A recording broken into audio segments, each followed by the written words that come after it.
একজন 1800 করে। একজন 1800। এখন কত নিচ্ছে? 2240। তার মানে কত ডাবল বেশি কত নিচ্ছে? আগে 1800 এখন 2200, অর্থাৎ 400 টাকা বেশি। 440 টাকা বেশি। আপনাদের থেকে ভাড়া বেশি নেয় নাই? কত আগে সাবেক ভাড়া কত ছিল? 1450। আপনি কথা বলতেছেন না কেন? 1400 ছিল, এখন কত নিচ্ছে? 1900। 500 বেশি। কাউন্টার থেকে কোন কাউন্টার থেকে ভাড়া বেশি দিবে না? ভাড়া এখানে 1900 কার থেকে নিল বলো 1300। এই যে সামনে 1900। এই যে আপনার 2200 নিয়েছে, 500 বেশি নিয়েছে। টিকিটে কত লেখা আছে? ও আচ্ছা, টাকা আদায় হয়ে যাবে, সমস্যা নাই। আমরা দেখছি যে সেনাবাহিনীর তল্লাশি চলছে এই মুহূর্তে রাজধানী মানিকপুর নিয়ে কিন্তু একটি শ্যামলী পরিবহনের বাসকে থামানো হয়েছে এবং সেখানে যাত্রীদেরকে জিজ্ঞেস করা হয়েছে ভাড়া কত নিয়েছে। এখানে দেখা গিয়েছে যে টিকিটে ভাড়া লেখা 1900, ওনার কাছ থেকে নেওয়া হয়েছে 2200, বাকি টাকাটা ফেরত দেন। এখন সেটা তো কাউন্টার আছে, আমি তো নেই। আপনি নেন নাই, আপনার কাছে টাকা বুঝাই দেওয়া হয়েছে, আমরা যাতায়াত করি, ওনার টাকা ফেরত। ওটা এখন ওখানে সব রেখে দেয় এখন সব আপনি কাউন্টার বাস আটকাচ্ছে সেনাবাহিনী, টাকা ছাড়া ছাড়তেছে না। ফোন দেন আপনি। 500 টাকা ভাড়া কিভাবে বেশি হয়? এই আপনার ড্রাইভিং লাইসেন্সটা দেখেন ড্রাইভার সাহেব। এখন 1900 করে নিচ্ছে, আগে 1300 করে ছিল। আগে 1300 ছিল। হ্যাঁ, 1300 গাড়ি 1900 টাকা এখন 1900 টাকা করে নিয়ে ঈদের সময়। আচ্ছা, আর এমনি ভাড়া ছিল সব সময় 1300 টাকা, সর্বোচ্চ 1400 টাকা। কত লাগছে? 1900 টাকা লেখছে। 1900 টাকা লাগছে। হ্যাঁ, সবার 1900 আপনারা টাকা। বলছেন যে আগের 1500 ভাড়া 1300 ভাড়া 1900 কেন জিজ্ঞেস করে নাই? জিজ্ঞাসা করি সবার থেকে 1900 টাকা এরকম লেখা দিচ্ছে, লেখানো আছে টিকিট। সুপারভাইজার রয়েছে, তাকে বলা হয়েছে যে যাতে বাকি ভাড়াটা ফেরত দেয়। 600 টাকা আপনার থেকে বেশি ছাড়া হয়। হ্যাঁ, দেওয়া হবে। আপনারও সেম? ওকে, আচ্ছা, সমস্যা নাই। একটু কষ্ট হবে আপনাদের, একটু অপেক্ষা করেন। দেন আপনার টিকিটটাও দেন প্লিজ। আপনারটা দেন। 2জন 3800, আগে ছিল 2জন 2600। আমাদের অনলাইন দেখেন আমাদের কত টাকা নিচ্ছে। অনলাইনও বেশি? অনলাইনেও তারা বেশি নিচ্ছে আমাদের। আচ্ছা, অনলাইনে একটু পরে দেখি। এমনি 1300 টাকা নেই। আপনারটা কত নিচ্ছে? কয়জন আপনার? 4 জন। 4 জন।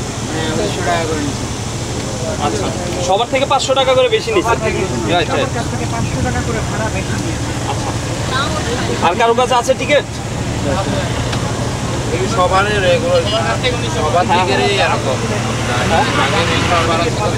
রেগুলার ভাড়া যাবে, ওর তো ভাড়া বেশি, এটা তো আপনার সরকার বলে না যে ওর ভাড়া রেগুলার থেকে বেশি নিবে। ওকে। ঈদ উপলক্ষে কোনো ভাড়া বেশি নেই, আগে যে ভাড়া সেম ভাড়া।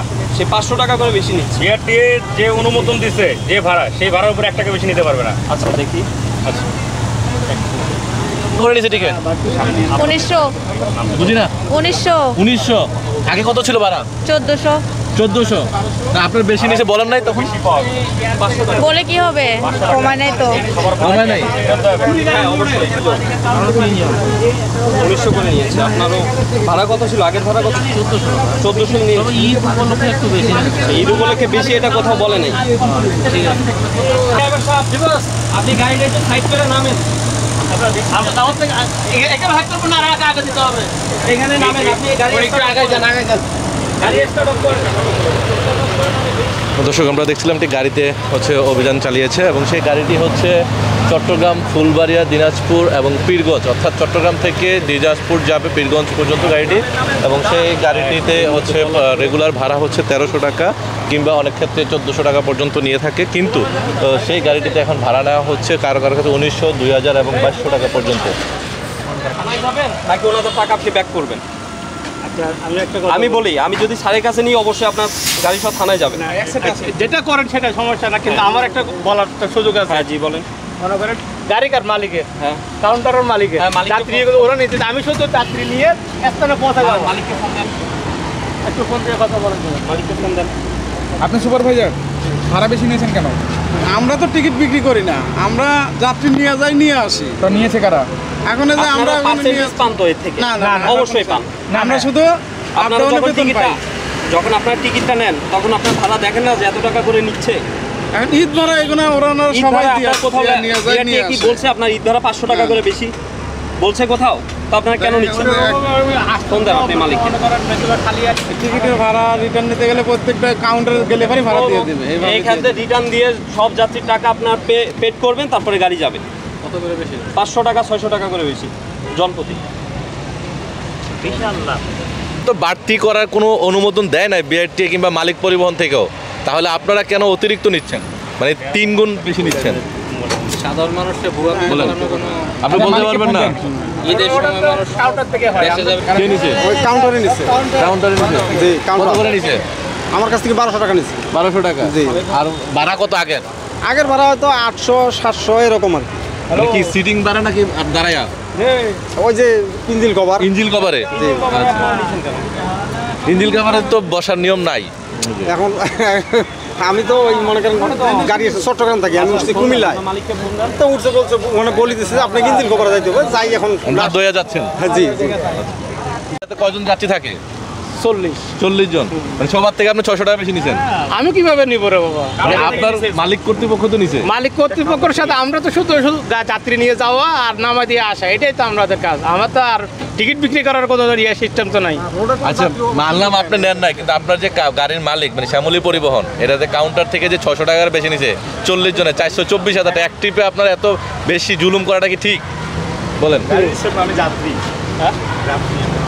শ্যামলী পরিবহনের এই যে গাড়িটি রয়েছে সেটি চট্টগ্রাম থেকে ফুলবাড়ি দিনাজপুর পর্যন্ত যাতায়াত করে এবং সেটি নর্মালি ভাড়া হচ্ছে 1300 টাকায়, সেটি নন এসি এবং লোকাল বাসের মতো অনেকটা।